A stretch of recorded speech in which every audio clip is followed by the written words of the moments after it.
હાલમાં ચાલી રહેલા ગણેશ ઉત્સવની મૂળ શરૂઆત 1882માં લોકમાન્ય તિલકે મહારાષ્ટ્રના પુના શહેરથી કરી હતી અને પછી ધીમે ધીમે 1893થી સમગ્ર મહારાષ્ટ્રમાં તેની ઉજવણી થવા લાગી.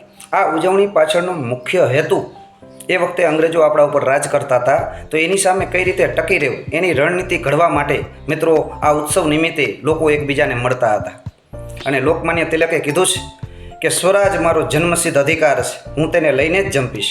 એટલા માટે એમણે અંગ્રેજોની સામે બંડ પોકાર્યું. અંગ્રેજોએ તેમને કેદ કર્યા અને શરત મૂકી કે જો તમે અમારી માફી માગી લ્યો તો તમને મહારાષ્ટ્રમાં રહેવા મળશે, નહીંતર તમને આંદોમાનની કાળા પાણીની 6 વર્ષની સજા થશે. ત્યારે લોકમાન્ય તિલકે એટલું જ કીધેલું કે જો હું તમારી માફી માગી લઉં અને મહારાષ્ટ્રમાં રહું તો એ મારે મન આંદમાનની સજા છે, અને સોમવાન ભેર આંદમાનની જેલમાં રહું તો એ મારે મન મહારાષ્ટ્ર છે. ખરેખર મર્દ છે ને માથું આપે, નાક નહીં.